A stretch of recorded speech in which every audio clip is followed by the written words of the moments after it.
Good morning, સ્વાગત છે નવા એક દિવસના વ્લોગમાં. અને આજે અમે કરવાના છીએ એક્સપેરિમેન્ટ. લાસ્ટ ટાઈમ જે યંગ સાયન્ટિસ્ટ કિટ વાળી જે ગેમ હતી એમાં બહુ બધા એક્સપેરિમેન્ટ આપેલા છે, તો એમાંથી કોઈ એક ઇઝી એક્સપેરિમેન્ટ છે કે જેના બધા ઇન્ગ્રેડિયન્ટ્સ છે એ અમારી પાસે અવેલેબલ હોય એવો એક એક્સપેરિમેન્ટ કરશું. તો સ્ટાર્ટ કરીએ.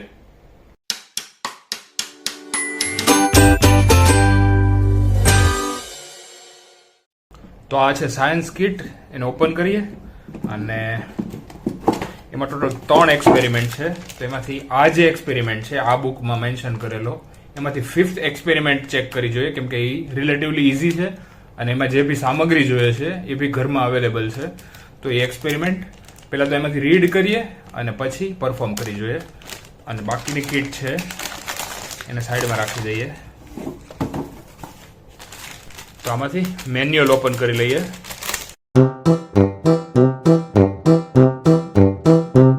અને આમાં 5th એક્સપેરિમેન્ટ છે, એ ઇઝી છે અને એના જે ઇન્ગ્રેડિયન્ટ છે એ બી ઘરમાંથી જ મળી જશે. તો એમાં છે કે fill a glass half full with hot tap water, એટલે કે નળમાંથી એક બોટલમાં પાણી ભરવાનું છે. અને એમાં એમ લખેલું છે કે એડલ્ટ જોબ, એટલે મતલબ કોઈ મોટાએ આ વસ્તુ કરવી પડશે. અને નેક્સ્ટ છે પુટ એ પ્લેટ, અને બ્રેકેટમાં છે ફ્રોમ હોમ, એટલે ઘરેથી એક પ્લેટ લેવાની છે અને એ ગ્લાસની ઉપર રાખવાની છે. અને let it sit for 3 minutes, એટલે 3 મિનિટ સુધી રાખી મૂકવાની છે. અને put 6 ice cubes on the plate, એટલે એમાં 6 બરફના ટુકડા મૂકવાના છે. અને 5th સ્ટેપમાં છે ઓબ્ઝર્વ, એટલે કે એને જોવાનું છે કે કઈ રીતનું બિહેવ કરે છે. અને રિઝલ્ટમાં લખેલું છે it starts raining in the glass, એટલે ગ્લાસની અંદર વરસાદ પડશે.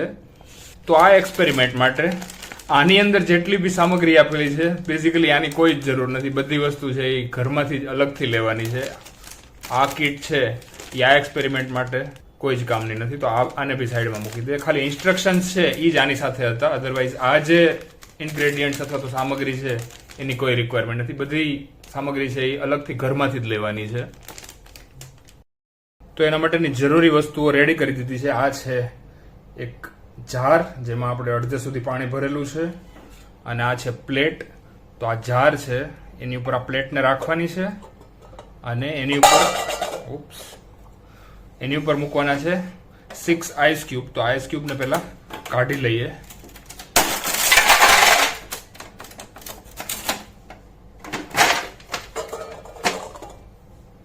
અને આની ઉપર મૂકી દઈએ.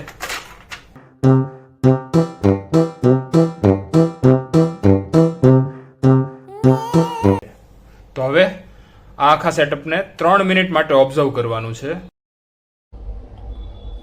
તો જોઈએ, કેમેરાનો એંગલ સેટ કરી દીધો છે એના ઉપર. તો જોઈએ કેટલી વારમાં અંદર રેઇન સ્ટાર્ટ થાય છે. A few moments later.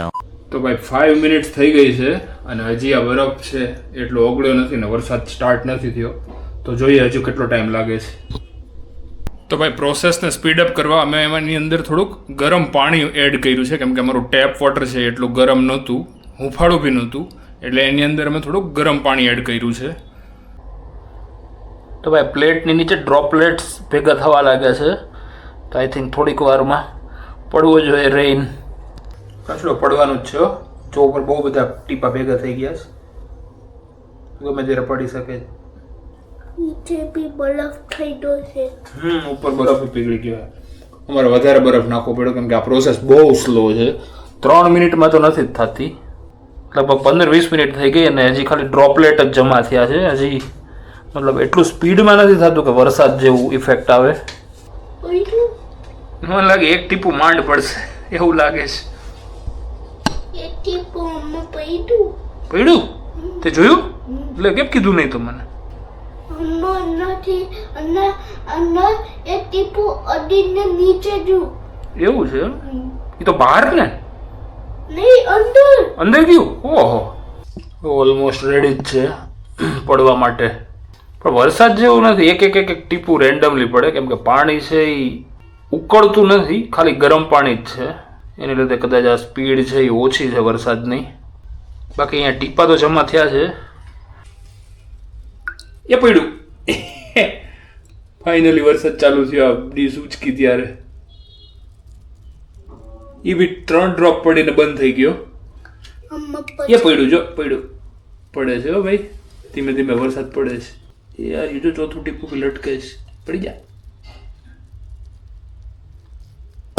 ના ઉપર બરફ બી ઓગળી ગયો, આખી ડીશ બરફથી ભરાઈ ગઈ. કેમ કે સ્ટાર્ટિંગમાં અમે 7-8 પીસ લીધા, પણ પછી એવું લાગ્યું કે પ્રોસેસ છે એ સ્લો છે તો આખી ડીશ ભરી દીધી. પણ આ રેઇન છે એ એટલો ફાસ્ટ નથી. કદાચ પાણી ઉકળતું મૂકીએ તો ફાસ્ટ થઈ શકે છે. બહુ સ્લો પ્રોસેસ છે કેમ કે પાણી એટલું ગરમ નથી, એને લીધે બહુ ટાઈમ લાગે છે.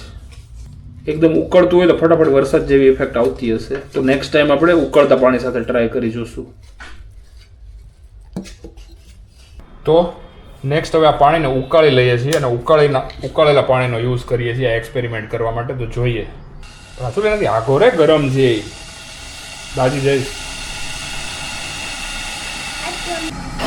તો પાણી ઉકળી ગયું છે, હવે આને આમાં કાઢી લઈએ. આઈ હોપ કે આ તોડી ન નાખે ગ્લાસને, કેમ કે ગ્લાસ છે એટલો મજબૂત નથી. તો હવે આમાં ઉકળતું પાણી ભરી લીધું છે. ફરી એક વાર પાછી ડીશ મૂકી દે અને એની ઉપર બરફ મૂકી દે. હવે ઓલો બરફ તો ખાલી થઈ ગયો એટલે અલગથી ટ્રેમાંથી કાઢી અને એમાં મૂકી દઈએ. ભાઈ એક્સપેરિમેન્ટમાં ટાઈમ લાગતો પ્રાંશુલને કંટાળો આવ્યો, તો પ્રાંશુલ બહાર જતો રહ્યો.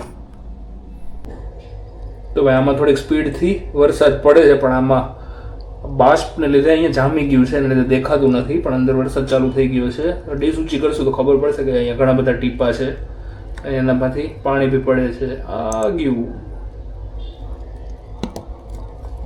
તો એક્સપેરિમેન્ટ સક્સેસ તો છે, પણ એના માટે તમારે પાણી છે એ વધારે ગરમ જોઈશે અથવા તો ઉકળતું જોઈશે.